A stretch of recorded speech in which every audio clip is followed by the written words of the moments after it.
Trigger warning. On this episode of the Mocha Minutes podcast, sexual assault and sexual violence is discussed. Listener discretion is advised.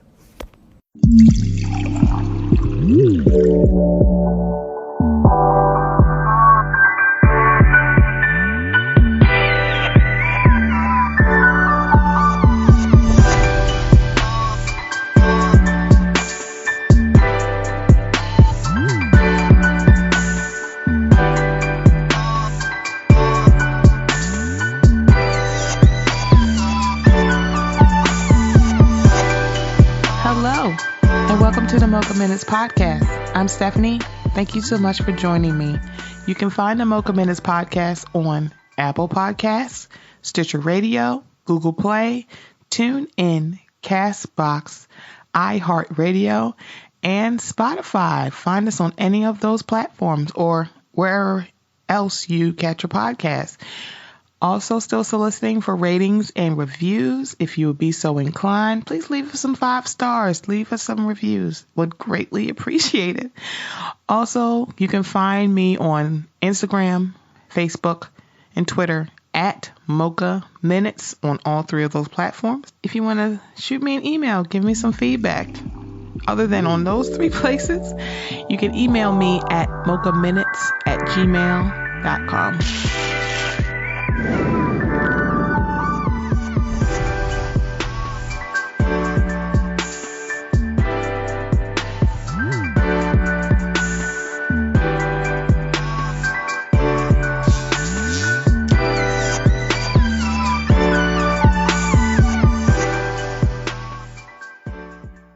Hello and welcome back to the Mocha Minutes podcast. I am Stephanie. Thank you for joining me. I typically sound very chipper in my intro, but I'm gonna sound a lot more chipper because this is the day that I have been waiting for a very long time. So for everybody who knows me, I talk a lot about the doll, okay?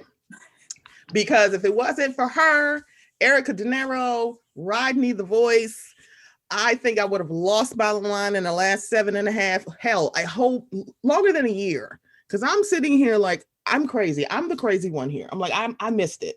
But if you enjoy the opulence that I enjoy on the YouTube, my guest is the Brooke Ashley. We have to put the. Do not just say Brooke Ashley. It is the Brooke Ashley. One of my favorite YouTube channels, one of my favorite follows on Twitter. She's on the Instagram. She is everywhere. I am so excited to have her here because y'all just know how I feel about the doll. How are you today? We are recording this is when you know I love somebody because it's 12 noon on a Saturday. I'm not out to bed before 3 p.m. on a Saturday. So you're like, it's all love. There's a short list of people. She is on it. Old man Wade is on it too. But I was like, oh yeah, absolutely. Like 12. I'm like, oh good. Yep, I'll do it. I was like, the hell? I don't get up before 3 p.m. Like, what's going on?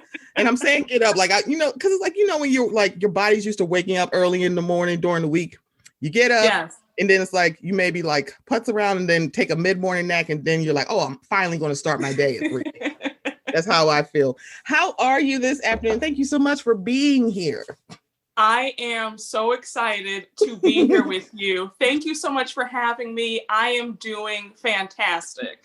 Y'all, let me tell you something. She has a whole setup, okay? I opened up the chat and I went, well, God, that girlfriend is giving me Anna Shay realness, okay? I said, well, damn, I'm the broke bitch. I am a real housewife of Orange County. I'm Gina in the casita, okay? And she is Anna Shay. I say she got her red lip on, the head down. We got the champagne chiller. I said, girl, what am I supposed to? I was like, oh, see, it is so weird. And the patty cake, people were like, look, I ain't turning this camera on because, girl, I didn't put my glass eye in. I'm like, wait, okay. I mean, it's fine as long as I can hear you because it's an audio podcast. But sure, girl, I didn't do it. That dog is just driving me nuts. You don't want to see my messy house. I'm like, well, Zoom puts in background, so okay. But still, yeah. So let me stop. Let me just stop. I'm fangirling right now because you just don't understand how much I enjoy your show. I'm just like, please. If she say and Lottie Dottie and everybody, No, I'm like, come on, come on, come on, sis. I will probably be saying that sometime during our time speaking. Okay, I absolutely. I cannot. It will be warranted. I can almost guarantee it will be warranted. Be like, oh, like what the hell? But please tell everybody about your YouTube channel that they should be watching if they love the Housewives or anything reality TV. Anything reality TV, Housewives related. I even do luxury unboxings, and I have a whole bunch of champagne in every single video. So please check me out if you aren't familiar with me. My YouTube channel is the Brooke Ashley, and it's a lot of fun. We have fun on my channel, and I love engaging with you guys down in the comments. We have a ball. Okay, so come on and be a part of the Brooke Ashley family. You're gonna have a good time and have some champagne too. Please do. And she does get down in the comments. So how did you get started with your channel? It's like, what was the like, oh no, hell no. You don't know what the fuck you talking about. Let me get on this internet because you don't know how to do the real review. I need a real review because you're missing stuff. Well, you know what's funny? I remember I was on Twitter and I was talking about Real Housewives of Potomac season 4. And one of my Twitter mutuals who actually became like a good friend, she texted me and was like, you know, I've been following you on here for a minute and I'm really going to need you to stop wasting all these gems on Twitter and please start a channel. You'll be so good. Like, you know, I know your personality, like you would just be so good. Like, please, like, you know, YouTube needs you. Like that's pretty much what she said. And she like threatened me. And she said, I'm serious. I was like, well, you know, because there's so many people who are doing it. And what if people don't watch it? You know how that goes. You always feel like, well, there's so many people who are doing it and I'm going to be another person just, you know, lost in the fray. And I remember my friend saying, if you don't do this, I will go upside your head. And she will do it. Like she will do it out of love. And she pretty much put the fear of God in me. And I also remember my mom saying, Brooke, you have a talent. You've always wanted to be on TV. Like, do a YouTube channel. You would be so good. Like, your commentary is so good. And like, Twitter's not doing you justice. Just do it. Right. And I remember my mom kind of putting that spark in me and my dad. They were like, just do it. Everybody was like really supportive. And I remember, I guess I was thinking about it and I was kind of going back and forth with it. And I remember, you know, I guess that old line that says, you know, when God has given you a gift to do something, it doesn't matter how many other people are already doing it. And I said, I can't be anybody else but me. And nobody else can say it like I say it. The same way I can't say it the way someone else says it, nobody can say it like me. Right. And that was the motivation. And I did it. And I started in end of 2019, my channel. And from then to now, and to see the growth, and we are almost at 3,600 subscribers. And, you know, people really like my content and I love it. I really just love doing it. I have such a good time. And I'm just so happy. Like I'm thankful to my parents for encouraging me to do it. And I'm really thankful to my friend for putting that fire in me and saying, Brooke, if you don't do this, I'll be so disappointed. Like, just do it. And I'm so happy that I just took the leap of faith and just did it. And it's been just such a wonderful journey. And I absolutely just love it. Yeah. And that's when you know you have good friends and you know your friends are Black women because they'll threaten violence. Like, girl, I will kick your ass if you don't get on that fucking YouTube. If you don't get on YouTube and just do this, I'm tired of you just giving this shit away for free. Because we're at that's what we're like, hey, Black women, give us our stuff. I'm like, yes, my kudos, but follow with coins, okay? Follow my kudos with coins.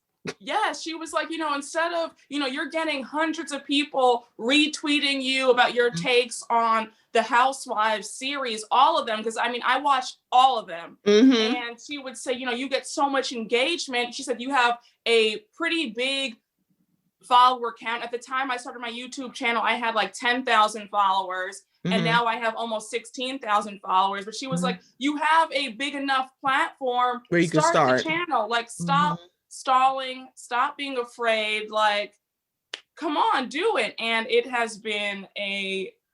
just been beautiful. And I am just so blessed. Yeah. It's like, you're so good at it. I'm like, it's like, thank this you. is so great. I'm like, I love this. And it's because one, I'm like you, I watch all the Housewives. I watch a lot of Bravo. So when I watch things, I'm like, y'all, this is new to y'all. I can tell that y'all just started watching Potomac. This is how I can tell. Like, y'all have not been watching since day one. No, they haven't. Don't watch anything else. They haven't. And it's so funny to me because I remember I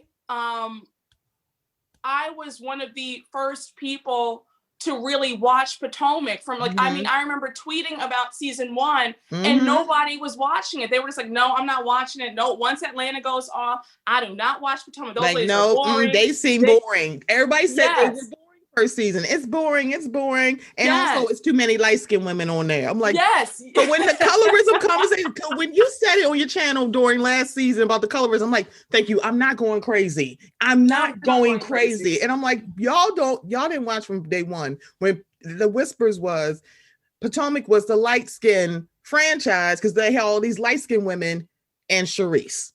Well, they weren't supposed to be Real Housewives franchise. They were supposed to be, they were originally called the Potomac Ensemble. Yeah. And it was supposed to be about Jack and Jill moms.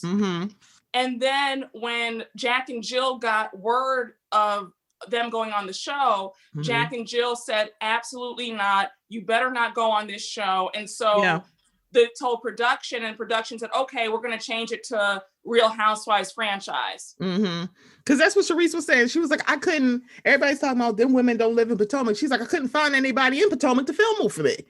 I know. And it was just like, she's like, what? I had to get other people. I had to get my friends, and they don't live in Potomac, and the people in Potomac didn't want to film.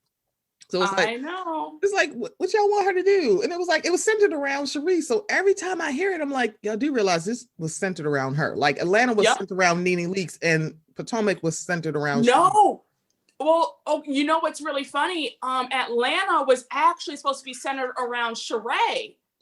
Sheree was slated to be the socialite and the star of the show. Oh, that's right. Why she was so grandiose with these delusions of grandeur and just being so rude and nasty. And when we all saw how nasty and just evil she was, we all were like, oh no, we're on Nene's side, because I peeped it episode 1 and I was like, oh, I don't like Sheree off rip. And I knew she was posturing, you know, you're this woman waiting on a divorce. She had like assistants, and I'm like, but baby, what do you do? Exactly. Like, what do you do? She had she had a personal assistant, then she had a creative director, then she had a stylist, and then on top of a stylist, she had a shoe guy. And it was like, sis, what is going on? Stop playing around. You can go to Neiman Marcus and they already have a personal shopper for you. You don't need to hire a personal stylist to get that for free. Stop playing. It's like, who had a fashion show with no fashions? How dreadful. I'm sorry. That lives in my head rent free. I'm like, it's like, I miss Dwight, but I also don't miss the gay men that they had on there as mascots. I'm like, I don't miss that at all. It's like, I miss them, but I don't miss the characterization, if that makes sense. I kind of felt like they actually did a better job, because I feel like the other franchises kind of tout their gay friends as sort of like accessories. I thought that Atlanta actually did the best job, because Miss Lawrence, you know, we saw him on trips. He had like a full character development. Dwight too. Like, I actually enjoyed seeing them. I didn't look at Sheree and Nene as, you know, using them as accessories. I actually thought they did the best job out of all the franchises, because I've seen in New York, and I remember Jill Zarin with her friend, and she was, you know, my gay boyfriend, and she would kind of tout him as an accessory. And I thought that was kind of messed up. I didn't like how she did that, but I thought that Atlanta actually did the best job with that, because we would see them in actual scenes. You know, they weren't just, you know, a tag along. They were actually doing it. And like, you know, like Miss Lawrence was actually killing it, like with the hair, and he got his own show and the music. You know what I'm saying? Music. So Yeah. it's like, we did see him thrive. We didn't see him just tagging along with Sheree. And he would get the girls together himself and read and shade. So I didn't look at him as an accessory or they were just parading him around. Like, he actually, they gave Miss Lawrence and Dwight, you know, I don't know. I thought they did a good job with them. I think they do. I think it was like, no, I don't think it's you. I think it's mostly how the fan reacted, because Lawrence also said that. He's like, I feel like I'm an accessory. And it's like, that's not cool. And I like that. I think Derek J said it to Nene's face. It was like, yes, you having this gays and girls party. I don't like this. You don't realize how this could. I'm a little offended because I was like, oh, okay, I'm not crazy, because I thought I was seeing it too. It's like, yeah, it's like, bring your gay. I'm like an accessory. Like, what we doing, sis? I'm like, stop that. It's like, girl, stop. In that read session, or it was like, girl, if you don't sit down. Oh my gosh. And Claudia like, Jordan got her all the way together. It was like, Nene, what do you like? I just want the gay men to come and read. And I'm like, see, now you're going too far. See, it was different when Dwight held his own with you. Now it's like, let's have, I was like, girl, Nene, please stop this. You too old. You are 50. No, she's 55 at her big age. Oh, say she's a bigger 50. You almost 60. Ma'am, if you don't cut this out, just leave us alone. Just leave us the hell alone, please. Girl, shut the hell up. And I was like, how did I get to this place where I'm like, I enjoy Kenya more? It's before Brooklyn. I was like, nope. After Brooklyn, I'm like, yeah, okay. I don't. Okay. It's like, all right. I don't know. I can't wait to see this fight. We're filming before the new episode of Atlanta, and also before Wendy Williams' movie come out. Yeah, I wasn't going to watch the movie, but then they said documentary. I'm like, oh, I'm sold. I'm in. All right, I'm watching it. I'm like, I'll watch this documentary. I'm like, my mom loves Wendy Williams, and she actually read her first book. So she's been like a huge fan of Wendy for years. Yes. She's like, did you watch Wendy today? I'm like, no, Ma, I didn't. She's like, don't do that, because you know that's my friend. I'm like, okay. Like, Ma, I don't have anything against Wendy. Look, I'm like, I get it. So she loves Wendy, so I know she's gonna be watching tonight. I can't wait. I'm very excited for this movie and this documentary. It's like, I can't wait. Good. It's gonna be so good. It's like, I can't wait. Very, very good. She is such a very she's a very complicated person. Very. And I'm sorry, Whitney Houston was gonna beat her ass. It's like, you better leave Nippy alone, because she's gonna come and beat your ass. It's like, ooh. Oh, she would have. Her and Robin would have whooped Wendy. She'd have dog walked Wendy, and Wendy would be like, well, I mean, I can't really fight, but I feel like Wendy Williams can fight, but she can't. I was like, I'm sorry. I feel like Nippy would dog walk you. It's like, stop playing with that Jersey chick, okay? She's like, I will come and beat your ass. Please leave me alone. Okay, from Newark, New Jersey. Woo! Don't do her. Don't do the doll, okay? Please don't do her, because I'm like, Whitney, I don't want you. Shh. You watch the Bobby Brown reality show? Oh yeah. It's like, so I was like, this is the person that Wendy want to smoke with? I doubt it. It's like, girl, kiss my ass. I'm like, yep, that's the person. She would have beat her ass. I'm like, I don't even want to say. Oh my gosh. Let's get started with the show. I usually I do a segment called Give Them Their Roses. So I'm giving my roses to you, because of your content and your Twitter handle. You kept me sane during Potomac, because Lord Jesus, this last season was just like, see, all of y'all just got here, and I can tell, because y'all have no idea how this is going. Y'all not going, Giselle is violent. What she did, she didn't like her fucking 4 homes. That girl brought Monique brought Giselle's boyfriend's whole ex-wife, and then told the whole world that he likes to get his dick wet in a park. That has nothing to do with Giselle. I'm like, girl, that's not even on the same wavelength. And for y'all to say the most vile person on that show is Candace, I'm like, this is how I know y'all don't pay attention. There's no possible way that you are saying it's not Ashley. I'm like, thank you. She has Google alerts on her castmates. Why do you have a Google alert for Karen Huger? It's like, why? Why do you care? You know, like I've said in my recaps, she's a very desperate woman, and she still carries that childhood pain of being a reject and not being with the cool girls. And Giselle and Robin have always represented that cool girl. And she assumed because she had a lot of money that she would be invited in. Right on in. And they saw the desperation. They saw the putting on of airs. They saw the fakery, and they didn't want any parts of it, because you can still have money and still have that wannabe and still be insecure. I'm like, you can still be insecure. And it shows that Monique is a person who lives on a facade. She likes to act like everything is picture perfect when it's not. The whole pretense of how she got with Chris is really sketchy when you really peel back the layers. They didn't just meet. No. It wasn't some little romantic, it's not nothing out of a romantic comedy. Correct. She was preying on that man. She was living out of her truck, like her pastor admit and reveal to the whole world in episode 11. And she, her best friend Gigi went on YouTube and even said herself that she was preying on Chris, and he was engaged to somebody else, a woman that they have dubbed affectionately as Big Mobile. We don't know her real name, but she was working for him, and all of a sudden he breaks up with that woman and is now with her. And that was the reason why, I was reading in a thread, that was the reason why her mother-in-law has such a problem with her, because the whole family loved his ex-fiance. And now all of a sudden you're showing up out of nowhere with this new girl who works for you and is like 12 years or however much younger, younger than you. It's like, wait, what? It was just like, it's like, it seemed so sketchy. And it's like, the problem that I had was that Monique don't have to lie. And I watched her bald face lie before. Her and Karen do the same thing. They will say things like, "Oh, I didn't say that." I'm like, but baby, that is what you said.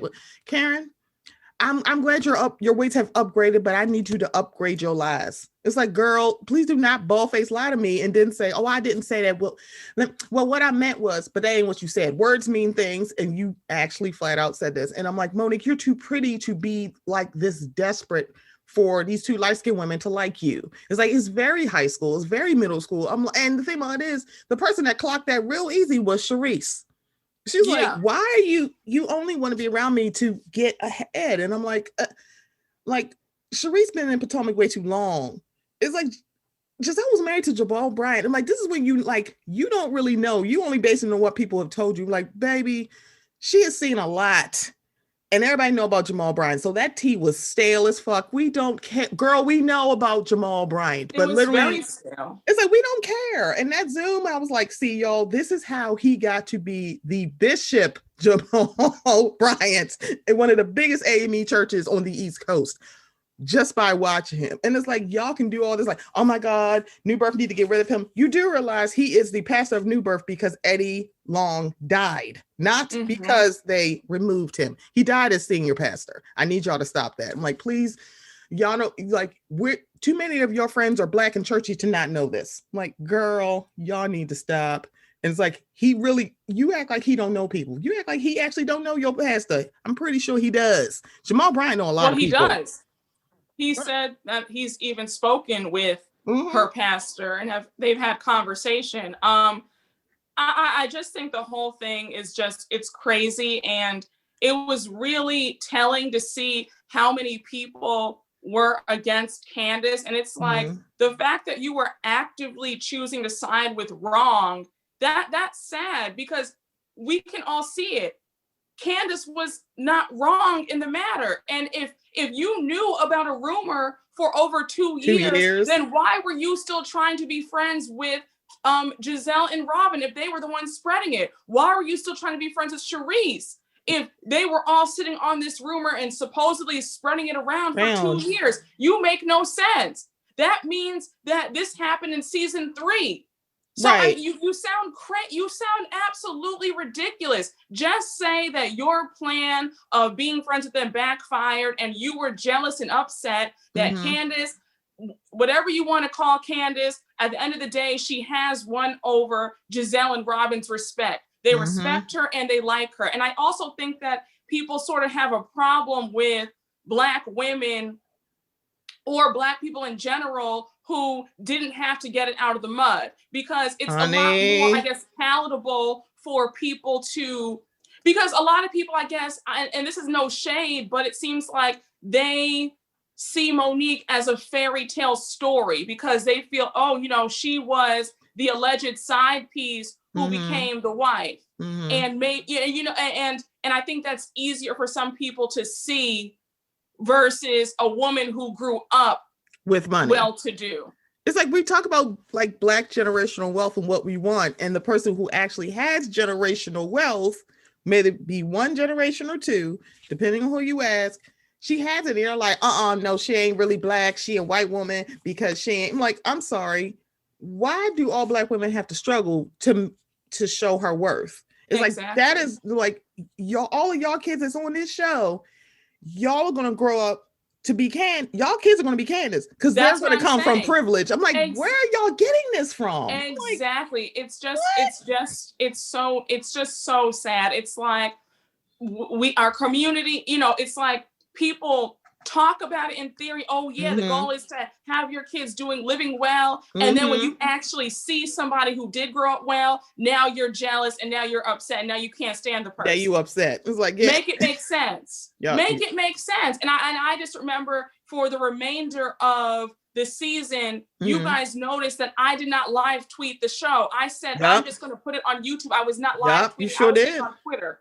Like, no, I'm not. Because it's after a while, it's like, y'all are being very, very interesting with this. And I'm like, I can't do this. And so now that Atlanta is back on, a lot of people are noticing that people are going to be very hypocritical on a lot of things.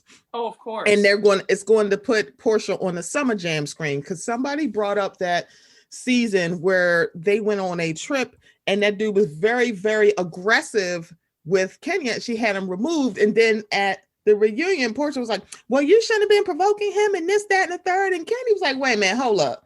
Now, what y'all not going to do is act like he wasn't in her face. He wasn't aggressive. And she's like, why are we acting like that? So it's like, you're going to watch Portia look very interesting, because apparently, like, Kenya brought a baby on her trip, and people were like, that's right, you should have let Portia do it. I'm like, y'all sure didn't have these notions for Wendy. Listen, y'all didn't have these feelings, but y'all say, Wendy, what you mad for? I'm like, because her baby that she was in the NICU before she came home, she's away from. It's like, no, I'm like, see, that's the thing. We'll give the grace to people that we like. And it's like, that is very apparent when you watch reality TV, because people are like, nope. Because when the whole fight came out, people are like, oh my God, don't say that, Wendy. What you saying about Black women? Nope. It's not, she don't carry that weight. I'm like, but it's funny because a lot of you don't watch Love and Hip Hop and Basketball Wives because they fight and it's beneath you. Y'all watch The Housewives. I've heard y'all say it. Like, this is why I watch The Housewives, because they don't fight. So why y'all acting like that's not the reason why you don't watch Love and Hip Hop? I watch it all. So it's like, when they fought, I was like, well, I mean, shit happens. I mean, I don't know what to tell y'all. I'm like, sometimes words don't work, and sometimes people just fight because they angry. I also like people owning their shit. I'm like, so first of all, ma'am, fix it.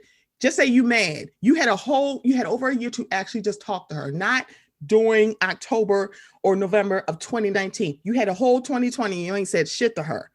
Don't come here now and apologize. It's like, wait a minute. You know where the fuck she lives. You know where Karen lives. You have Karen's phone number. Everybody got her phone number. You could have reached out to her and you did not. This is what we're talking about. Like, girl, you grown up, own it. It's like, please stop. So we're going to watch a lot of people on reality be very hypocritical, because Portia was one of them. They're like, why is she attacking Portia? See, now she's going to get her ass beat. I'm like, y'all don't say that to Kenya. Kenya always got time and space for her and a lot of air. She's like, you've never told her to shut up before Portia puts your hands on you again. She be looking at you, who the fuck you think you're talking to? I'm not going to I'm not bridling my tongue for Portia Williams. I always got space for you. And I'm like, I get it. Why should anybody be afraid? For what? Like, anyway. So, nope. Bye, Potomac. We'll see y'all in 2021, hopefully later. Much later, after the summer. Please, 2022, if you really want to be fancy, just skip a whole year, girl. Please. Let us watch Family Karma, okay? We good. We'd rather see Family Karma, okay? You know. Yes. Like, please, just leave us alone. Okay, let's start low key. And it's more high key, but it's low key. But so in the last maybe week and a half, four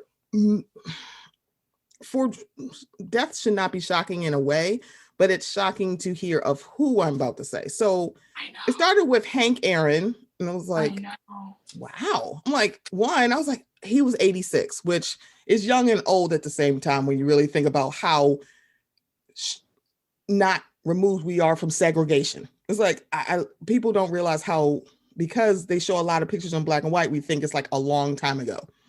And it's not. He was only 86 years old. Then we lost Larry King. He was 87. I thought Larry King was older, quite frankly. And I was like, wow. Cloris Leachman. I did too. It's like, Cloris Leachman was 94. And I was like, huh. And then the one that got me was Cecily Tyson. And she was 96. And I am just like, wow. And then part of you just like, well, she was 96. And it's like, but we just saw her walking around. I just seen videos of her in the last week. And now she's gone. And it's just heavy. But then you think about, I still remember the autobiography of Miss Jane Pittman. And the fact that she was probably in her 40s then, they put makeup on her to make her look older. And it's like, Cecily Tyson has been ingrained in Black cinema damn near my whole life. And I'll be 40 this year. So it's like, I am just like, I've never not seen Cecily Tyson on my screen. So I'm just like, this is a lot. And it's like, oh, she's like a pillar. It's like I still hear her monologue. And I know we talk about Tyler Perry, we give him so much stuff, baby. It's never your ideas, Tyler. It's always the execution. However, I still think about her monologue. Take your place. And I'm like, I feel like you just saying that. I feel like you're not even acting. You just talking. You just talking about Cecily Tyson because you're Cecily the Tyson. And it's like, these aren't lines, are they? You're just talking to us, aren't you? Oh, okay. You're just talking. You're not really acting. Even in that last movie where that woman wet her whole wig at 2 o'clock in the morning, had to get up for 7 o'clock work. I'm like, girl, bye. I was like, but Cecily Tyson eats up scenery. So I'm like, shit. So she had a beautiful life, a masterful career, and it is definitely a loss. But because of her age, I think people are like, well, it's going to happen. I'm like, yeah, people die every day. I get it. But when you look back at her life, you go, wow, she's been around my whole life. I'm like, this is my whole life. And I'm like, I've always known a film or a show or a cameo of Cecily Tyson.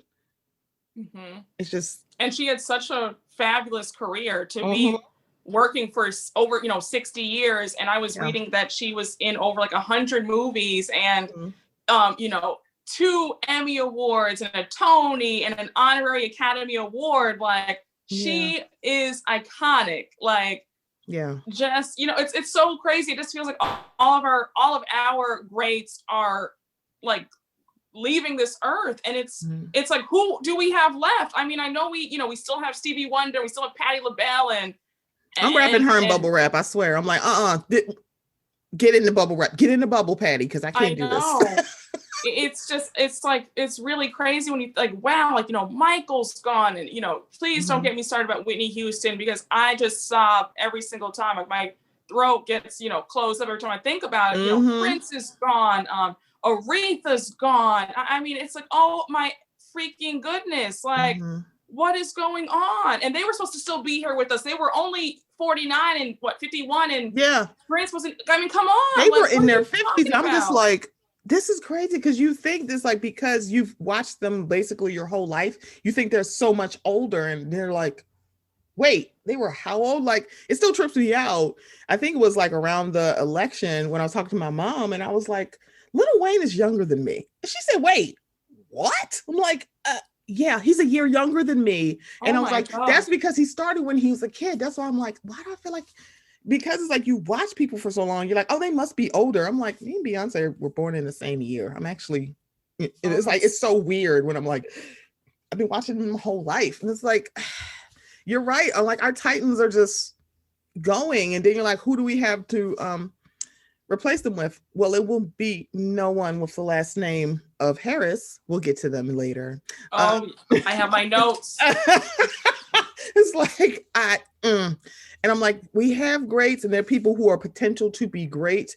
But I think because we live in such a microwave society, and then we're losing people who literally did not start instantly. Like they had to bust their ass to get where they were. So it's like, it wasn't like instantly like, oh, okay. It's like, yeah, everybody loves Sterling K. Brown, but Sterling K. Brown had been acting for like 10 to 20 years before Yeah.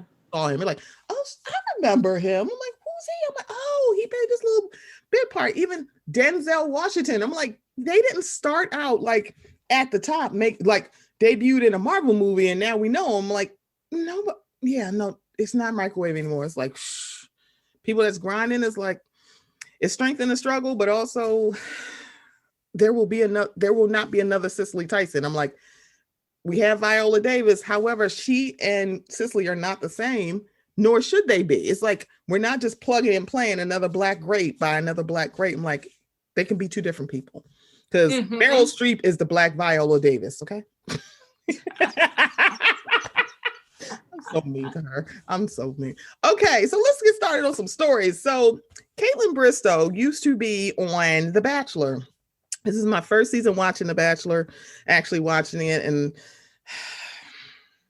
Matt James was a choice. It's not my choice. He was a choice. And yes. So this beautiful black woman named Chelsea, her hair is cut really low. Beautiful. She's just gorgeous. And she was talking about her. Yeah, she is gorgeous. Beautiful, like, beautiful right. Girl. But when they said Chelsea, I'm like, which one is Chelsea? Because I'm like, it's one of the black women. Because it's like, it's a few black women on there. And I'm like, yeah. See, Matt James is a choice. And I don't want him ruining any of those black women. Nope. Nope. You pick one of them white ladies. No, they are too pretty for you. They're too nice for you. This is so rude. But Kendrick, you heard what I said. I want despair for him. I do not want, no, you don't deserve a pretty black woman like Chelsea. So she was talking about her hair. And so Caitlin Bristow got her whole mouth open to say, and let me tell you about my struggles with hair. Girl, if you don't shut the hell up, it's like you don't have the same. Girl, Caitlin, you are a whole white woman and you are sitting here like, let me tell you about my hair care struggles. Yeah, no, you can shut up.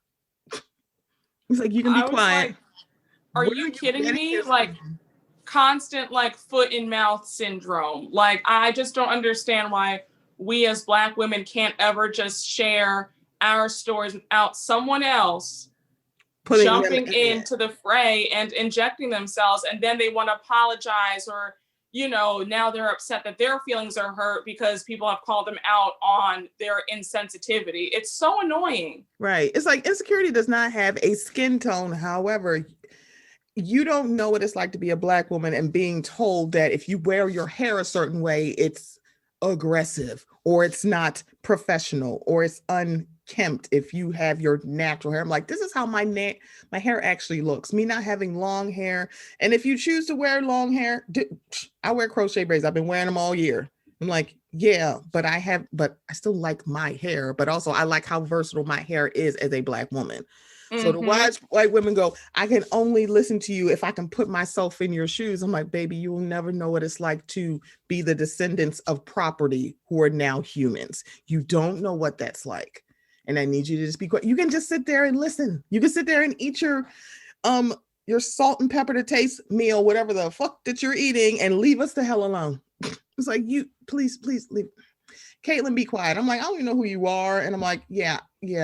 See, I'm gonna need you to leave these black women alone. Because part of me like, we need more black people in The Bachelor. I'm like, yeah, but I need y'all to go through some training first. I need y'all to talk to some black people first. I'm like, no, we not going. No, Matt James is a choice. I'm gonna keep saying it. He's a choice. Oh, absolutely. He's a choice. That's it. Yeah, I'm gonna just leave him alone. So Joe Biden has been president for looks like maybe 10 days. And it was like the fact that he's done so much in 10 days, he has rolled back the discrimination of trans people in the military. And now he also put out some executive orders to end some injustice in our country to a certain extent. So some of his executive actions direct the Department of Housing and Urban Development to take steps necessary to redress racially discriminatory federal housing policies that have contributed to wealth inequality for generations.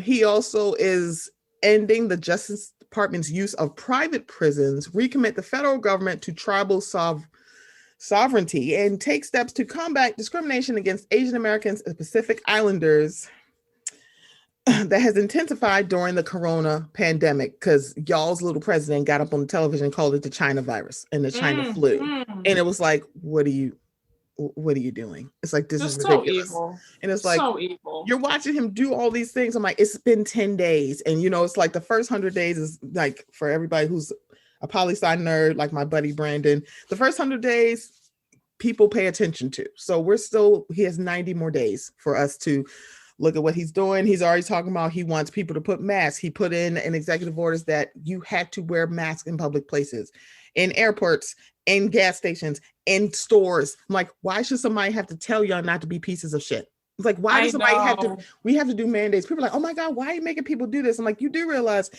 they had to pass laws for y'all to stop treating Black people like property, because you wouldn't just do it. It's like, oh, well, we got to make a law because people aren't going to just do it to be nice. A person is nice. People are not.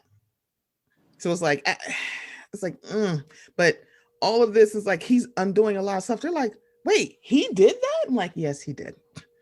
It's like, oh, there's a lot that he did that's so underhanded. He took Reagan's playbook and ran with it.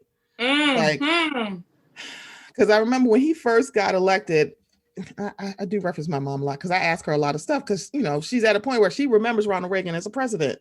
This is like 2016. I said, who was the worst president? Trump or Reagan? And she said, oh, it's Reagan. She don't say Reagan anymore.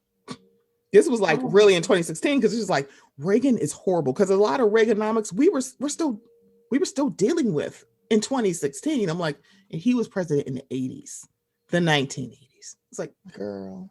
And I was like, someone posted on Twitter like the map of like the country, like when Reagan won, and they were like, he won by a landslide. He won like every single state. And I was like, oh my gosh. It's like, man, that whole black on black crime that came from the Reagan administration.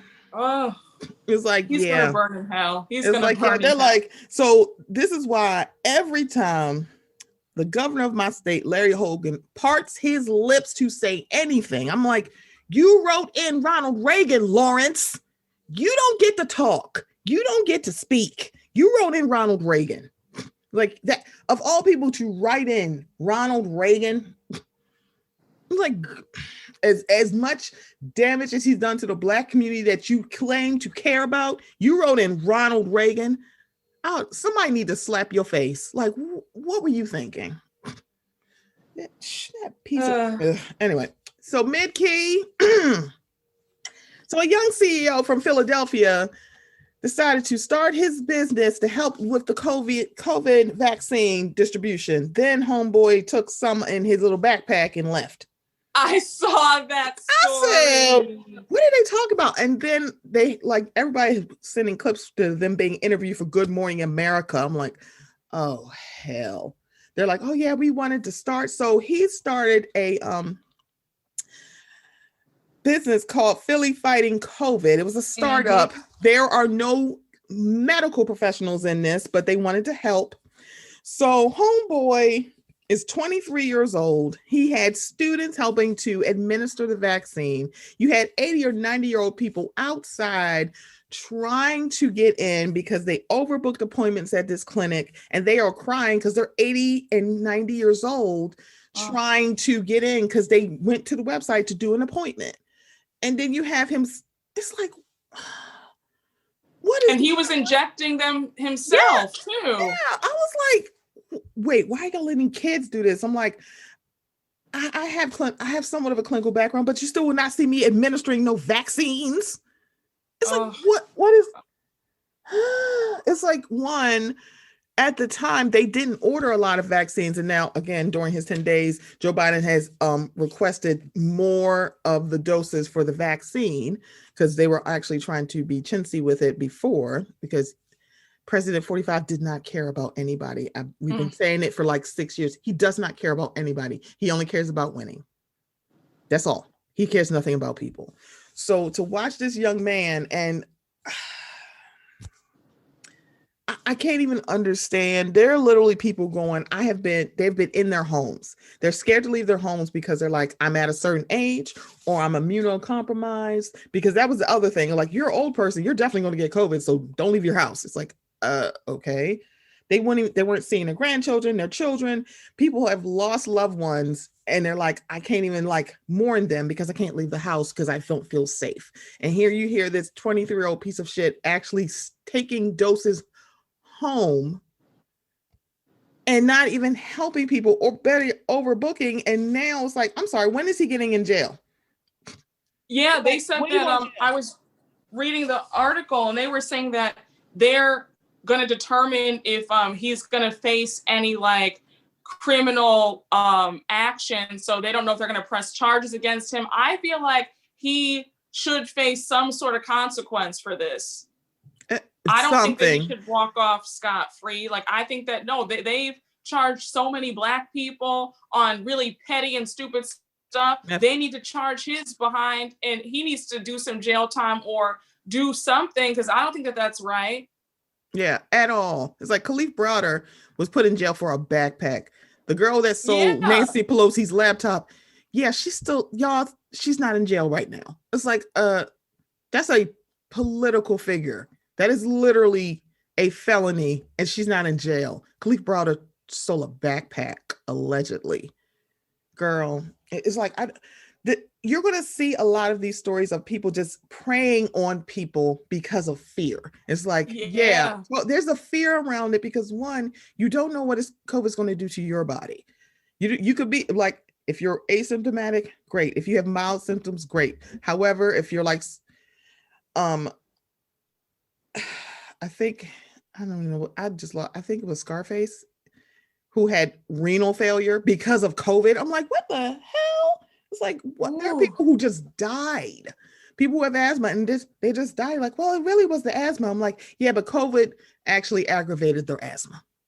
Mm-hmm. Like, yeah, they would still be alive with asthma. This is not, so you don't know what it is. So it's like, it's this fear and people are going to prey on people. And it's like, yeah, no, if you had gotten in front of this, we wouldn't be here. It'll be a year in March that we started our quarantine, and the patty cake was born.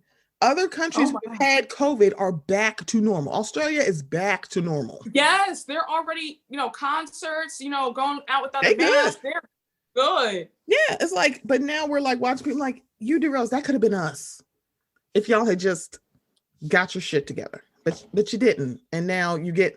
But we were close though. It was going well, because it was going well at one point, like when everything was shut down from like March to June. Mm-hmm. The numbers had went drastically down, and it was like, okay, like there's hope that this will be gone by like November, December, and then all of a sudden, I think around like fall time, that was when the numbers just spiked up. Because I remember from like June to September, things were good. It was like we were on our way. Mm-hmm.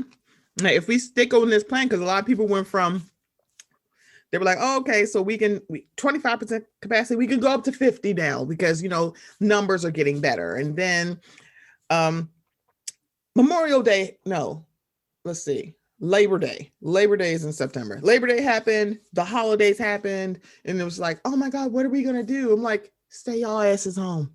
Because it's also flu season. It's like, it's also flu season. So a lot of people are like, I don't know if this is a flu or COVID. And then when you have people who work in hospitals and telling you like, y'all don't know the half of what it really does to people.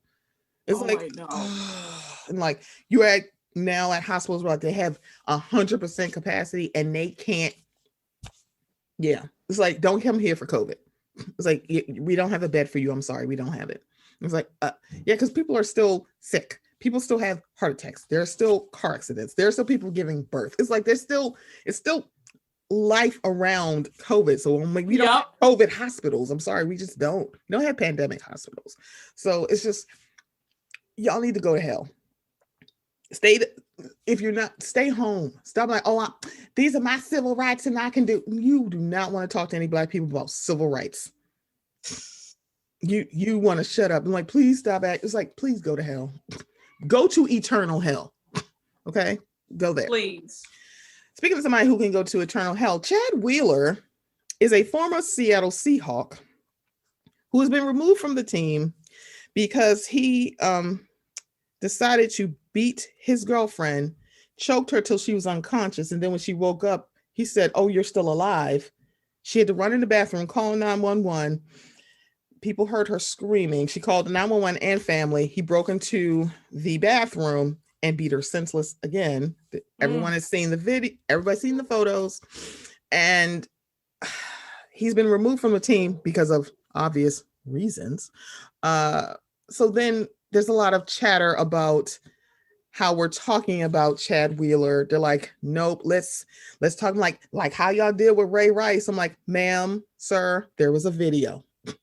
Mm-hmm. It's kind of like we can't ignore when you flat out see it.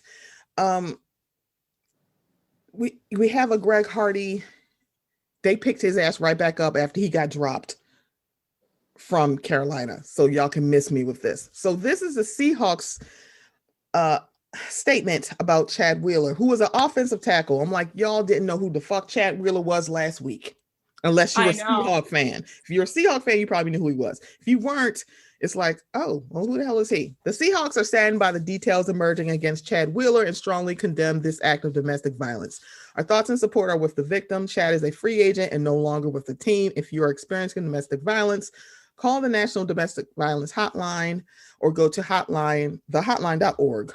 We encourage Chad to get the help he needs. If you are experiencing mental health issues, please reach out for help. So the reason they're adding that is because apparently Chad Wheeler has a mental illness and he was not taking his medication. I think they're saying that he was bipolar. I don't give a shit. That is not an excuse. That is not an excuse. That's not an excuse at all. And his girlfriend is Black. So I think that's why a lot of people are just like, wait a minute, why are we not talking about this? Like, why are you saying it's a mental illness? I'm like, so as somebody who used to work on a mental health unit, I can almost guarantee you that people who have mental health issues, some can be violent. However, typically they're violent towards themselves. It's like they can be violent towards other people, but they also are violent towards themselves and they are a danger. And also a lot of police officers don't know how to diffuse mental health situations. So that was the other thing, like, why they ain't just shoot him? I'm like, well, he's a big white guy, so I don't know what to tell y'all. I'm like, y'all already know how this is going to go. So a lot of people are like, we want more talk about Chad Wheeler. I'm like, no one gives a fuck about Chad Wheeler because they don't know who the fuck he is. Not saying that they shouldn't, because you should, because those pictures are ghastly. They are. It's like they're ghastly. And I was so upset to keep seeing them retweeted on my timeline on Twitter. It was like, I really wish that, people would just not do that. Like, be sensitive. You don't know what someone has gone through. But also it's just so awful to see. Like, my heart was just like weeping to see this woman just battered like that. I was just so pissed. And I feel like the Seahawks statement was a little bit weak, and it was a little bit like a day late and a dollar short. And it's like, I just want to see more consequences for these men. Like, these men need to be in jail. I don't have any sympathy for these men who put hands on women. I really don't. I'm so sick of these excuses. Like, oh, well, it's this, or, he plays a brutal game and his brain is scrambled and it's, it's a bipolar.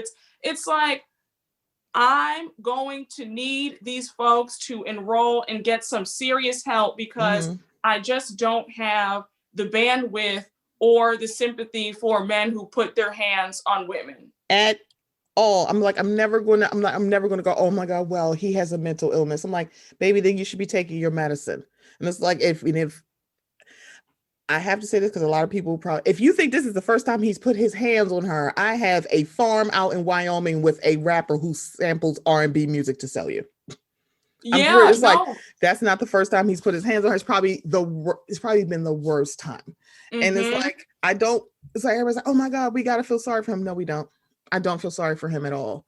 And the NFL is not the police. They are not the Justice Department. They cannot do anything other than remove him from their team. There's literally nothing else they can do. It's like they're not the law.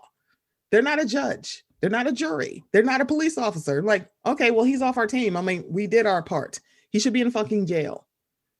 But a lot of it is like, depending on the state and how people look at it, they may be like, well, she's going to have to press charges because we can't do nothing with it. And it's like, okay. But still though, it's like, I don't want to hear it. I'm like, I don't give a fuck about, I didn't care about Chad Wheeler last week, and I don't care about him this week. And also, it's y'all looking mighty funny in the light where y'all would rather talk about this than your boy T.I. It's like, it's like, see, y'all, I'm like, see, look, they bringing this up because they want to cover for Chad Wheeler. Who the fuck knew who Chad Wheeler was? Nobody. Where are y'all getting this from? He should be in jail. But the NFL can just kick him off the team, baby. That's all they really can do. It's like, yeah, no, he can't work here. He can't. It's like, I'm sorry, this is not Greg Hardy, where he can get put off the Panthers and get picked up by the Cowboys within a week or so. It's like, yeah, no, those days are over. People know too much at this point. I want that woman to be compensated handsomely for her pain and suffering. I want him in jail.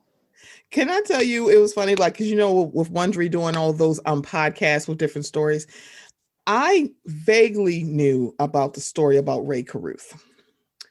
Most people in Carolina know who Ray Caruth really is. So Ray Caruth, for everybody who doesn't know, he was a former Carolina Panther. This is years ago. He had a girlfriend. She apparently either was, I think she was a stripper, and they started dating. She got pregnant. He tried to kill her. He had a murder plot for her while she was pregnant.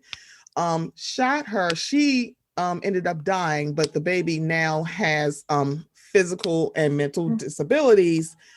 He went to jail. He got out, I think, in 2019, but they did a whole podcast about what happened with Ray Caruth.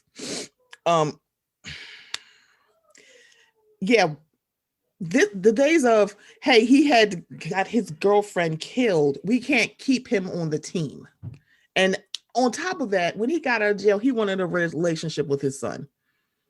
That girl's mama was like, over my dead body. It's like, you tried to kill him. So the league has had a very interesting relationship with domestic violence. They always have. They have. Always. So it's like, y'all can't be like, oh, we stand up for it. I'm like, there's no, one, you can't control people. So that's not how this is going to work. But what you can do is just go like, hey, if we have zero tolerance, then when this shit happens, get rid of them. I don't care. And it's like, cooperate with the investigations. It's like, I can't ask them to do something that's above their scope. But to try to act like what he did wasn't vile, or that it was like, oh, it's not that serious. I'm like, it is very serious. It's very serious because, one, when it comes to domestic violence, Black women have astronomical high rates of it. And a lot of the times it's like, well, if she wasn't mouthing off, then she wouldn't get hit, which is why I circle back to Candace. That's why that shit bothered me. It's like, how dare y'all say if some Black woman talks, she has the right to be beat on? Who the fuck do y'all think you are? It's like, so I don't like this. I don't care if it's another woman. I don't care. I'm tired of y'all acting like when a Black woman opens her mouth, somebody deserves to put their hands on him. Or her. Who the fuck? I'm like, absolutely not. I don't give a goddamn what she said. Ever. I'm never going to be okay with that. I don't like that. So it's like, to see these pictures of this woman literally bloodied and broken, and I know mentally she is just broken because you know she loved that man. So there's the rub. And I'm like, I'm not going to be here with y'all. I can't do it. It's like, I get it. Monique is y'all fave. Don't care. She put her fucking hands on that girl. Candace should have beat her ass. Period. It should have been on site, because it would have been on site for me. I'm like, yeah, no, we can get in the ring and discuss. Not in the words, with my hands. Because I'm like, I can't. It's like, I just can't. Well, people who do this are cowards. Monique is a coward because you went after somebody who you thought, was the weakest one, because you damn sure knew better to do than to do this to Giselle, because had you done that to Giselle, you know that you would have been thrown under the jail. And that was what was really funny to me, how people kept saying, Candace, running her mouth, and then, calling the authorities. Are you aware that if she had done this to Giselle, Giselle's father is a prominent civil rights leader? Yes, he is. She's very well connected. Do you understand that had she done this to Giselle, Monique would have been in jail, and Giselle probably would have sued her and taken almost everything that Monique has? Don't get it twisted. Monique is a coward, but she's not stupid. She knows that she would have been in some deep mess had she done this mess to Giselle or Charisse. Right. Or Rob. And it's so funny because people bring up Robin. They were like, or Ashley. Like Robin. So if we're using y'all's notion of talk ish got hit, when somebody says to you, come over here and say that in my face, that means Robin should have beat her ass. It's like, oh, really? So you want to fight? Okay. So, all right. Because you invited that in. So before you say she provoked me, I'm like, so you didn't provoke Robin? Because you literally said, come say that in my face and see what happens. Oh, okay. Ma'am, Robin is from Baltimore. Please don't play us. It's like, girl, this ain't what you want. But if I come over there and you put your hands on them, that means she should have beat your ass. It's like, if we're using the same logic, then it means Robin should have beat you up because you provoked her into a fight.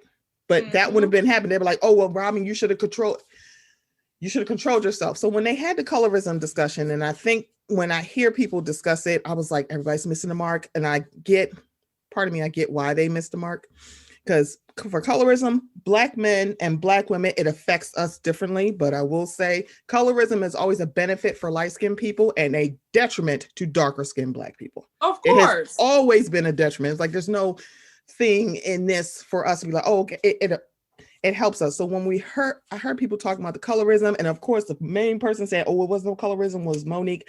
I said, Monique, you would feel differently if you had hit Ashley, because you would have heard a different conversation. Like, yeah, you would have heard you are violent and aggressive and out of line, and I want her off the show. See, if you would hit somebody who was lighter than you would have understood that. Hence why everybody is forgetting what kind of person Ashley was pre-Dean. Yeah, she knows what time it is. Ashley's married to a white man, and Ashley is only 25% Black because her mom is biracial. So had she hit a woman who is only 25% Black with a white husband who's pretty powerful in the DMV area, and the way that Ashley plays victim and plays the Karen in most situations after she's created mess, the way she would have had Monique hemmed up in jail for quite some time. So please. So, because when I think about everybody's like fighting words, I'm like, so that means when Ashley said to Katie that she is not mentally strong enough to be here, or you need to fix that hole in your heart instead of the hole between your legs, that means Katie should have beat her ass. It's like, and she didn't. She just said, you're stupid. If I called you dumb, you're dumb. It's like, yeah, I like friend of Katie as opposed to first season housewife Katie. I don't know why, but I just loved her. Oh, I know. So high key, Dani Leigh or Leigh, depending on who you ask, decided to open up the discussion on colorism again. And I heard a lot of people having very reverse racism conversations about colorism. I'm like, y'all sound like white people when they talk about racism. It's like, they do. They do. That's not how this works. Dani Leigh, who put out a song called Yellowbone, which sidebar, I've been asking people, and I think someone pointed out that Beyonce said Yellowbone in a song. I don't remember the song, but when I think about what we call light-skinned people, I've never heard Yellowbone. I've always heard Redbone. So I was like, am I just old? Maybe I'm just old, because I'm like, what the hell is she calling herself Yellowbone? So she made it seem like I'm just uplifting all of us Yellowbones, when in actuality, it was actually a diss song to the baby's baby mama, who is darker than her. So no, you are not uplifting anybody. You're trying to shit on that woman that's darker than her because you played side chick for a few years, and then, you got called up to the majors. The song is trash. Very trash. She's a clown. She's a clown in a one-sided situationship with a short, funny-looking womanizer who is expecting another baby on the way with somebody else. Oh my God. It's like, ma'am, this is not, I'm sorry, is this surprise that you want us to fight? Girl, I know he has pretty lips because I'm a sucker for good lips, but I'm like, yeah, he's an angry little man, but he seems adorable at the same time. But still though, baby, that is not what you want. And then and on top of that, ma'am, you are not a Black woman. You don't have a Black parent. You are a white Latina, if I'm not mistaken. And so this still makes you wrong. If you were a light-skinned Black woman and calling yourself yellow bone, fine. You are not a Black woman. And also it's like, why are you doing? She's like, I'm not colorist because I sleep with this chocolate man. I don't see color. So you see him as chocolate though, right? Girl, shut the hell up. It's like, please stop. And it's like, if y'all don't have the scope, because a lot of people were doing this reverse racism. It's like, man, I'm a light-skinned dude and I get trouble all the time. I'm like, please be quiet. It's so aggravating because how everybody in our community can understand racism, but then when it comes to colorism, it's this, let's be obtuse, let's act like we don't understand it all of a sudden. I'm just so tired. There's no such thing as reverse colorism for the last time. You benefit off of this terrible system, period, point blank. And they even have statistics on if it's between like a lighter skinned person and a dark skinned person, like in the court system, the darker skinned person is going to get the harsher sentence. So I mean, it's not even just about, you know, desirability or in dating or romantic prospects. We're talking about, you know, in a job situation, just think about, I mean, again, I hate to keep talking about Potomac because I really don't want to talk about that last season. It was just so awful. But in Potomac, I mean, the reaction would have been different had Giselle or someone else gotten hit. But because Candace is a dark-skinned woman and also people taking issue with a dark-skinned woman crying. I'm a very sensitive person. So I kind of understood why she was so emotional. It's like nobody gives Candy shit about this. Candy cry all the damn time. Exactly. It's like we joke, it's like, oh, okay, but it's like this is actual trauma for her. Because not only did she hit her, y'all have been spending over a year telling her that she deserved to be hit. It's like that's a lot. It's so aggravating. I just feel like, you know, I guess a lot of people don't, if you're darker skin, they're not viewing you as like soft or feminine. So to cry, it's like, what are you crying? Like, it's like, oh, like you're crying, like, excuse me. But if a lighter skinned woman is crying, then it's okay. And it's like, absolutely not. That's not how this works. I am going to cry. I was applauding Candace every time she cried. I was like, go on and cry. I said, cry. If you want to cry every single episode, I'm here for it. And people need to really evaluate, why do you have an issue with a dark-skinned Black woman crying? Correct. Let's get, why is that bothering you? It's like, yeah, and that's because of colorism. Like, and people are so black and white with their thinking. They're so extreme. Colorism isn't always as in your face as, oh, you know, you're dark, you're ugly. That's not always colorism. Colorism is, why do you feel a certain way about somebody? Why do you think that this person's aggressive? Why does it bother you when this person is crying versus when this person cries? Why do you feel like this person is, I guess, stronger or whatever have you because they're dark? You know what I'm saying? Like it's just so, colorism and racism is just so subtle, and people don't even take the time out to realize why they feel the things that they feel, because subconsciously you feel like darker skinned women don't deserve, or they, you know, are relegated to be at the bottom. Like, you know what I'm saying? So when you see a dark skinned woman with confidence and someone who looks good and they're, you know, they're in touch with themselves and they feel good about themselves, why does that bother you? Exactly. So you bring up a good point, because it's everywhere. If folks really, like, if you're like, you don't want a Potomac, you don't want the Potomac example, okay. A good one is probably how folks responded to Maxine Waters and Kamala Harris. They definitely had more, she's so aggressive, she's so this, so that. With Maxine. With Kamala, it might be like the cop Mala jokes or the Kamala, but they didn't describe Kamala Harris the way that they described Maxine. When she would be in those committee meetings for those appointment hearings, everyone liked that she was assertive. With Maxine, she was aggressive. And it's like, yeah, it's like, y'all can watch that. You can look, there's so many examples of how colorism really does play into a factor. And there are light skinned or lighter skinned people who will say, no, people don't think I'm black enough. They think I'm just soft. I'm like, because if you're lighter skinned, you're seen as more soft, even more feminine. If you're darker skinned, you're seen as more aggressive and more masculine. Hence why people used to joke that Serena Williams was a man because of, one, how good she was as an athlete, also her height and also her skin tone. It's like, y'all can stop that. They're like, we ain't never say that. Yes, we did. Used to joke that she was a man. The revisionist history around Serena is so interesting. It's like, it started, then all of a sudden Jamie Foxx said, did you see her ass? I'm like, oh damn, I didn't see her ass before. I'm like, it's the same ass she's always had. What are y'all doing? It's like, baby, we see y'all. We see it.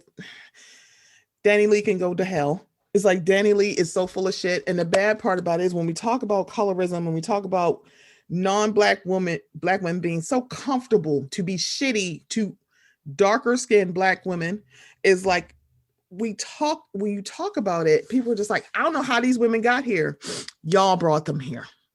Yeah, you brought them here, and black men uplifting them. So, but that, you know what, that's it's a whole other thing. I'm like, y'all don't want us to talk. They're like, how did Rachel get here? I'm like, because when black women actually tried to clock her blackness, we're called bitter, we're called haters. I'm like, why can't I just have a preference? If your preference is rooted in someone's humanity and you don't appreciate it or you don't like it, that is not a preference. Preference is like, I prefer summer over winter. That doesn't mean I hate winter. That is what preference is, y'all. Bigotry and discrimination is not, if that's what your preference is rooted in. If you're like, why don't you do you date black women? Oh, I don't want to date black because black women are this, that, and the third. I think there's a video out for people who are married at first sight, and all these black men are on there, and they are listing reasons why they don't want to be with a black woman. They're black men. And the woman who's doing the casting is like, a lot of black men don't want to be with black women. It's like, self-hate. But you know what?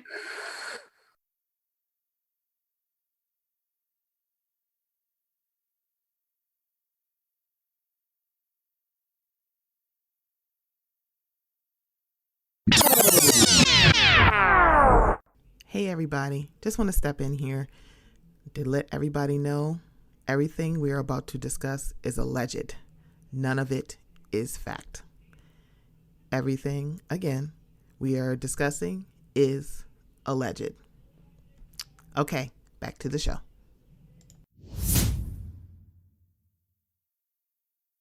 Because I want to talk about this, the biggest story, because my mind right now is blown. So, yeah, last story for us is the Harrises. And man, if y'all, when people looked at Ice Cube writing The Players Club, and they're like, he put a whole extremely violent rape scene that wasn't seen but heard, and they're like, what the hell? And then there's the character of Ronnie, like, man, ain't no real women like that. And Tamika Harris said, hold my beer. So an ex-friend put out on the internet that T.I. had threatened her, put a gun to her head. And then Tiny decided to follow up with like, oh, that's your kid's uncle's, but he tried to harm you. You lying. So if you guys don't know, on IG, there is a page called The Glam University. That is Sabrina Peterson's IG handle. And let me start here. What I'm saying is alleged. This is alleged. This is not fact. We are talking about allegations. We are doing more than the Shade Room did yesterday when they conveniently didn't talk about this instantly. All of a sudden, they talked about it last night, and it's been out for at least 48 hours. We are recording on January 30th. I believe 34 women have come forward. They don't know each other. They all are saying similar stories of what Tiny and Clifford Harris like to do in their privacy of their home. or out or and about, hotels. or like, so apparently they like to do the drugs. They like to do the Molly. They have, women have been sexually assaulted. People have been, their phones, purses, they've been saying that they won't let them leave. They won't let them fly home. And they've been having threesomes. They have been drugging and raping women. Mm. People have had basically similar stories of how they've met. Either it's been as interesting enough as they were in the same hair salon as Tamika, and they mentioned that they did music and they were a rapper, and then she conveniently exchanged numbers with them and invited them to a party. And then you keep these women under this, I just want to be famous. I didn't think, like, the situation they put me in, it didn't seem like weird, so I just kept going. So if you follow her, she has on her story stories from women about how this happened and what happened to them. Either they've been sexually assaulted, or they were almost sexually assaulted, or they were drugged and they woke up and didn't remember how they got next to these people. And none of them ever said that Tiny wasn't involved. And some were underage. And I was reading, one girl was 16. She had met him like backstage, and mm-hmm. I just, and then she felt guilty because she felt, well, I shouldn't have been there in the first place. And it's like, no, like it doesn't matter. You're a victim. You did not deserve that. They are in the wrong. And it's just so upsetting how these people, because they have some money and they have a name, that they can get away with this stuff. I want Tiny and T.I. to be in jail. I have always thought that T.I. has always had like a very sadistic, evil look about him. Mm-hmm. Like there's something about him that I could never take to. Like before he started running his mouth and he really showed what a jackass he is, there was something about him that I always knew was kind of sinister and just very seedy. He just has always given me very like Napoleon complex, because he's a short man, and he's always given me there's something wrong. And Tiny has always given me a desperate woman who knows this man has never loved her. He's never even been attracted to her. He has always seen her as the come up woman. Mm-hmm. And she's just so desperate and such low self-esteem that she will just do whatever it takes to keep him, knowing that he will never want her and has never wanted her. She's a sicko. I have never liked Tiny. Never. So, but she, like, just reading all of the victims' stories and how they were saying that she was just so mean and so evil to them. And it was like she was getting off on them being in pain and mistreating them. Like, you are a sicko. Like, you are like you're just absolutely like scum, like just two sickos. And I hope that they're under the jail. Like, I really hope that they face consequences. I hope that like everything is stripped away from them. I really do. Like, it's time for some consequences to be had. Like, these people cannot get away with their disgusting acts. This is just unacceptable. Absolutely. Some of the stories are heart-wrenching, which is why I'm not reading them on here. I know. It's a lot, because I mean, these are underage women.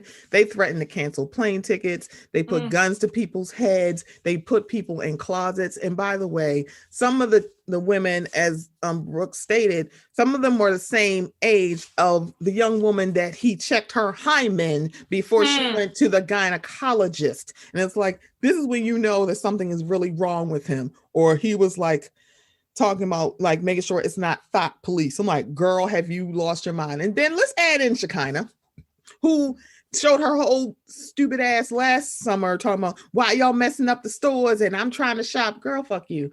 Now she decided to get on live and try to discredit Sabrina, but then implicated Tiny at the exact same time. It's like, well, oh, really? It was a problem, but weren't you helping him get girls last year? Wait, ma'am. You just basically just said that what she said, so she's not lying. So basically she's not lying. That's what you're saying. Because T.I. got his whole ass on the Instagram and did an 8-minute vocabulations video, basically trying to put in all these words that say, oh, she's lying and I would never do this. I'm like, ma'am, no one needs I'm sorry, sir. No one needs 8 minutes to say that they are innocent. And for everybody saying like, see, he said he was innocent. I'm sorry. Bill Cosby is in jail right now and he will go to his grave saying he ain't do nothing wrong. So why are y'all acting like people would just admit to doing this? Nobody's going to do that. Of course they're going to say it's wrong. And he's talking about slander. I'm like, I don't think you know what slander means. I don't know how you know. I don't think you know what defamation means. It's not this. If I'm telling you my story and I'm also sharing, because one, people are still, they're still DMing her. There are people who have screenshots of text conversations. It's like, girl, this is bigger. It's 34 people. 34 people can't be lying. No, absolutely not. I will always believe the victim. I will until you give me a reason not to. It's not, oh, let me just believe T.I. I'm like, because you like his music. I'm like, girl, excuse me, I was able to divest from R. Kelly. I can definitely divest from T.I. Yeah, T.I.'s music was not that great. I was like, oh baby, it's like, girl, let's not do this. I'm like, yo, it's very interesting. Like, oh my God, y'all just trying to tear this black man down. I'm like, let me ask y'all, you know what? Let me Jake Brigance I'm so this. tired. It's like, let me Jake Brigance this for y'all. Pretend T.I. is white. You got the same smoke. If this was Eminem, would y'all be stepping in front of them bullets for Slim Shady? I highly doubt it. Like, yeah, pretend he's white. If T.I.'s a white man and he was doing this to young black girls, same girls, young black girls, young black women, sexually assaulting, terrorizing people, like mentally abusive, would you be okay with this if T.I. was a white man? If you can say no, then you need to say, like, this is not okay and charges need to be filed.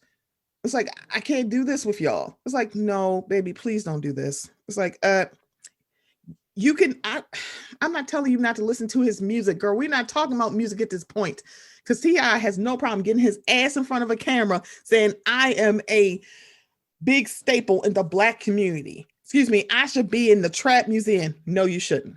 He's a psycho. He's a psycho. He's sick. He's sick. Like, and T.I. and Tiny, her involvement in it, and I've said this for a very long time, all misogynists are not male.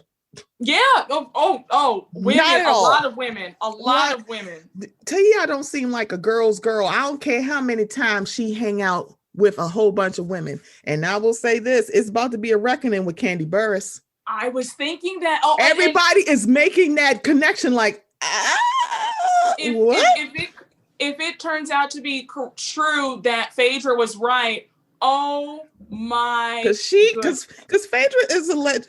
I think she tried to say a producer, and people just assumed it was Carlos King because Carlos King is no longer with Bravo. And y'all definitely watch the Bell Collective, okay? I'm just saying, y'all need to watch. It's a good show.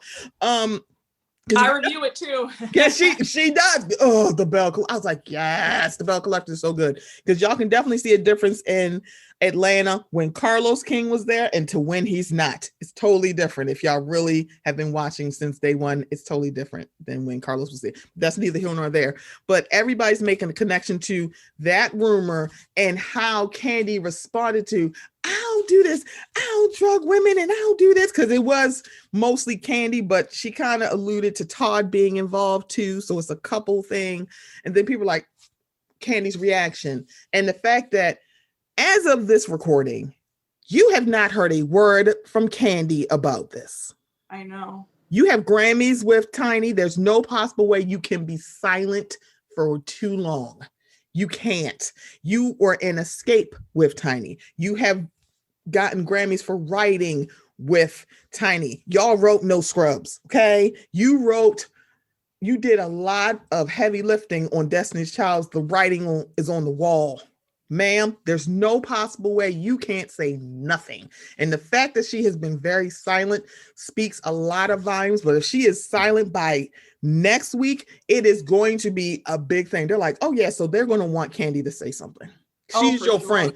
Where's Rashida? There's a lot of Atlanta celebrities that are like, why y'all not saying anything? Why y'all, like, how y'all women and women empowerment? And I have a problem with women empowerment and women's empowerment. I'm like, it's like bridemaid and bridesmaid. That's a whole nother. We'll have to talk about that on the next one, because don't get me started on women's empowerment. It's like, girl. So I'm like, y'all, you better get your ass up on that internet. Speak on it. You better speak on this. Yes. Because, man, Candy, you can't be quiet about this. 34 women. And that's not even, and you know it's going to be more than that. It started out with like, what, 14 to 19? Then it shot up to 34. That's like, it's going to be like 200 women next. It's going to be, and it's like, it's going to be both of them, because it should be both of them. Because one, no one is saying that Tiny is a victim here and she's just going along. Ma'am, she went to jail for TI for drugs. She had no problem doing that. So if you think that she's an innocent bystander, I will show you a picture of a former FLOTUS who carried that birther water just like her husband. And everybody thought she was a victim. I'm like, baby, Melania Trump ain't no victim. She carried complicit. That birther. She's very complicit.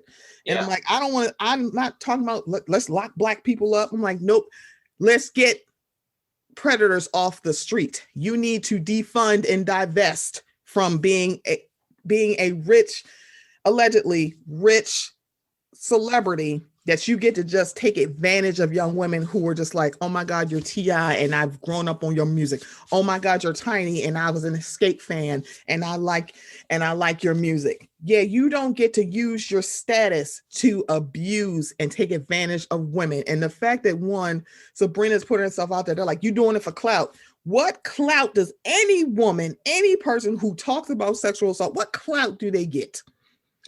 None. They get no clout. It's like y'all go after him because it's T.I. I'm like, he would never do that. You don't fucking know him.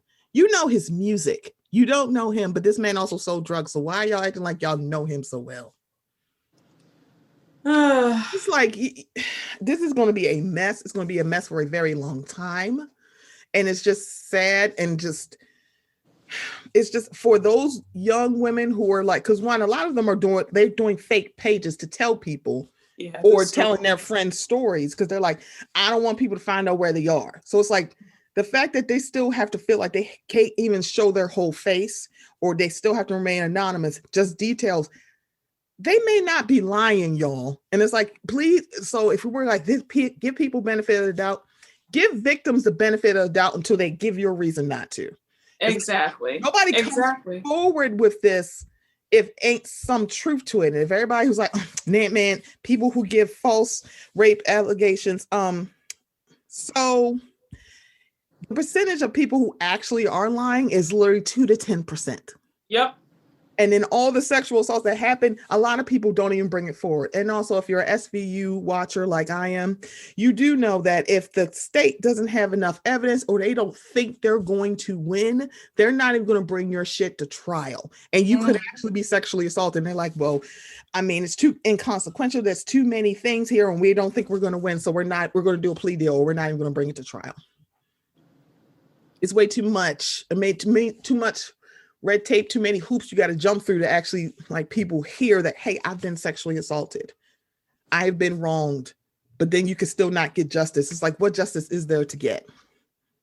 Besides him in jail or you giving me money? And it's like, but still though, I know. It doesn't take away from that emotional pain of it happening. It doesn't. And it's like, to watch this happen to young Black women, this is why I have a problem. It's like, I know. It's like, so it's okay to abuse these young Black women because you like his music? No, it's not okay. It's like, no, it's like being an abuser and a predator is not okay. It took 20 something years to get R. Kelly out. We ain't waiting another 20 years to get T.I. out the paint. It's like, no, we're doing this again. We're doing this because y'all like, oh no, see, y'all just trying to bring this Black man down. Like, y'all using it to cover up Chad Wheeler. Please tell me how long Chad Wheeler be on the Seattle Seahawks. Please tell me without Google, since you think that we're using some god awful reason. It's like, I don't know what to do with y'all, but definitely love and prayers and good thoughts to all of these women that are coming forward. I have a feeling, and I don't want to be right about this. I have a feeling that there may be I think it's only been cis women that were coming forward. I wouldn't be surprised if there would be trans women and maybe men coming forward. Mm-hmm. Yeah, I can see it. I can see that. I'm like, I wouldn't be surprised. I'm like, I hope it's not, because one, I'm tired of trans women being abused. I really am. I know it's really getting out of hand. It is. This is just, it's awful. Like, it's awful. It's awful. It's like, I don't want to be right about that, but also I don't want 34 women who have had to come forward and then people are like, hey, are they really telling the truth? I'm like, why would I lie about something like this, especially with someone who is so well liked, allegedly, in Atlanta? It's like, yeah, Keisha, you ain't saying nothing yet, Keisha. What's going on, Keisha? You ain't saying nothing yet? None of y'all saying, oh my God, this is terrible. It's like, it's more of, I just hope it wasn't true. Or, man, see, nope, y'all lying. Y'all just lying on my boy. I'm like, in 2021, what purpose would they have to lie on T.I.? In 2020, I'm sorry, is he coming out with an album? He's not. It's like, these stories is like, it's too detailed to be lies. Oh, for sure. Oh, they're not. I believe every single person who has spoken out. I believe every single woman who has said every her single story. one. I they're not lying. They're not lying. It's like, and we're not going to sit here and say that they are, because they're not. It was like, yeah, we're going to see how this plays out. It's unfortunate somebody has to be anonymous to share their story. And I know Sabrina Peterson sent her all love and light, because she's one taking in her stuff and then having to take in everybody coming to her with their stories, because they're like, I can't just say this on my own, so I got to bring it to you. And also, Sabrina Peterson took a lie detector test, because they were like, oh, really? You think I'm lying? She also took a lie detector test. She put the results on her Instagram. The Glam University is where I'm talking about. So the fact that she said, yeah, I don't have to lie. I took a polygraph test. I'm like, baby, and Shekinah now is trying to walk it back. They're saying, okay, so what I was saying was, I really don't know her. So how do you know her to be a liar? You don't know her. It's like, Shekinah, shut up. Stop talking. You're not helping. But Candy, you might want to start talking, because people are immediately. Immediately. Yeah. People are putting the pieces together. It's like, girl. It's like, but y'all, this is gonna be a heavy weekend, but guess what? I'm gonna be enjoying Wendy Williams with my crew this tonight, because I can't wait to watch this movie. I can't wait to just enjoy the rest of this day. Brooke Ashley has come to Mocha Minutes, and I am just living for this. I'm just living. Okay? This has been so much fun. I appreciate you for coming here. Before we leave, please tell everybody where they can find you on the Twitter with the facts, with the hottest of takes, not lukewarm or Antarctic, but hot takes, and also how they can follow you on YouTube. Sure, you can find me on Twitter, where I'm just running my mouth and cracking some jokes sometimes. I am the Brooke Ash on Twitter, better known as Neiman Marcus Stan account, and on Instagram, I'm _Brooke_Ashley, and my YouTube channel is the Brooke Ashley, and I even have a fabulous blog, and it is called thebrookeashley.com. So check me out and say hello. And I just had such a wonderful time. Thank you for having me, Stephanie. This was fabulous. Thank you so much. Thank you for being here. I'm just, y'all, seriously, if y'all want to go back, please go back and watch your content for Potomac, for Atlanta, for Salt Lake City, which I don't understand what happened last week. It's just like, oh, baby, get I'm in the Shaw Squad, and I like Jen Shaw, and it was just like, baby, I need you to get off this television. Just go back down to friend of, keep Mary in the closet. I don't want her out. She can stay exactly where the fuck she is. It's like, don't do this. I'm like, no, I don't care. I'm like, we need her out the closet. No, we don't. No, we don't. We don't need her bugging out. We don't need her eyes going big. I'm like, we don't need this. We don't need this. Whitney Rose is such a shit stirrer, and it's hilarious when I think about it. Lisa Barlow is one of my faves. I kind of like Heather. I like the show. I like how Jen Shaw is basically my problematic fave. She's problematic because but she needs meds, and Coach Shaw need to like come home more often. I mean, I don't know, but I need to see Sharif Jr. more because, man, well, He is fine as hell. Y'all, this has been a Mocha Minutes podcast. I will be back next week where I will have Old Man Wade. We will be talking about my subjective list. I said subjective, y'all. I said subjective list of the best Batmans, and we will discuss why Kevin Conroy is number one. If you don't know who Kevin Conroy is, he is the voice of Batman, the animated series. He is Batman. And I'm like, he is the best. Because one, the show was great, and Batman Beyond, never mind. But yeah, I'll be back next week with Old Man Wade. Everybody enjoy your week. I'll be back. Bye. Bye. Thank you so much. I had an interview scheduled at a very prominent hotel. I came in with my raincoat and a couple of other things. And I went to the check booth, and I simply was going to ask her where I could find this person that I was to be interviewed with. She took one look at me and she said, "Oh, we don't take those here. You have to go around the back." So I looked at her and I smiled.